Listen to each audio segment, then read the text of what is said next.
खुदावंद यीशु मसीह में सबों तक सलाम पहुँचे। मेरे अजीज़ों, एली एली लमा शबक्तनी के बाद खुदावंद यीशु मसीह के जब हम कलाम को पढ़ते हैं तो उन्होंने अपनी ज़ुबान मुबारक से कहा, मैं प्यासा हूँ।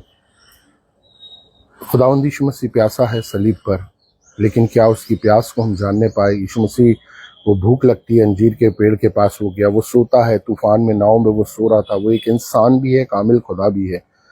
लेकिन जब यीशु मसीह ने पानी मांगा है बाइबल के अंदर दो जगह, एक सामरी स्त्री से और सलीब पर, तो सामरी स्त्री से जब उसने पानी मांगा तो उसका उद्देश्य उस जल से नहीं था जो उसके शरीर की प्यास को बुझा सके, लेकिन उस जल से था जिससे सामरी स्त्री की गवाही सामरिया नगर के बदलाव का कारण बन गई और वो मसीह को जान पाए।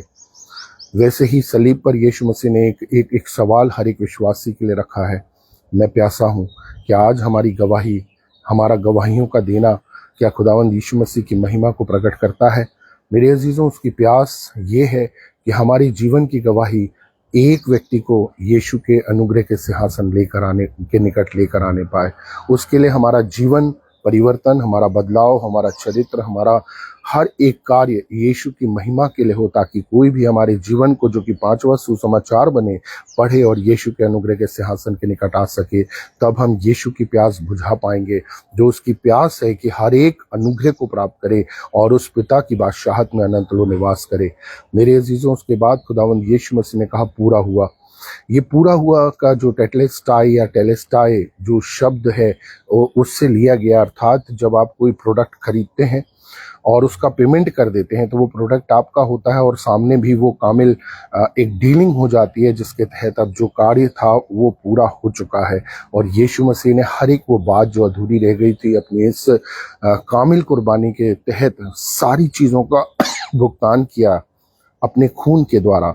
उसने हर एक, चाहे पाप बलि हो, दोष बलि हो, हर एक चीज को यीशु मसीह ने कंप्लीट करने के बाद कहा पूरा हुआ, अर्थात हर एक चीज का भुगतान कर दिया गया और उसकी पेमेंट खुदावंद यीशु मसीह का लहू है। और जब कर दिया गया, इसलिए हम कहते हैं कि हम यीशु के खून खरीदे लोग हैं। और जब यीशु ने हमें खरीदा है तो अब हम हमारे नहीं रहे, लेकिन यीशु मसीह की प्रॉपर्टी है। और जब यीशु मसीह की प्रॉपर्टी है तो पवित्र आत्मा हमारे जीवन में आएगा और हमें पवित्र बनाएगा, ताकि हम यीशु की महिमा का कारण बने। इसलिए मेरे अजीजों, जो यीशु मसीह ने किया है उसको ध्यान में रखते हुए अपने जीवन में खुदावंद यीशु मसीह के चरणों में अपने जीवन का सच्चाई के साथ समर्पण करें, रोज समर्पण करें, जिससे यीशु मसीह ने जो कुछ हमारे लिए पेमेंट किया है उसके वसीले अब पवित्र आत्मा हमें निखारे, हमें सुधारे, हमारे किरदार, हमारे स्वभाव, हमारे चाल चलन से यीशु की महिमा हो और हम यीशु के जलाल को प्रकट कर सके। प्रभु इन वचनों के द्वारा हम सबों को आशीष दे। आमीन।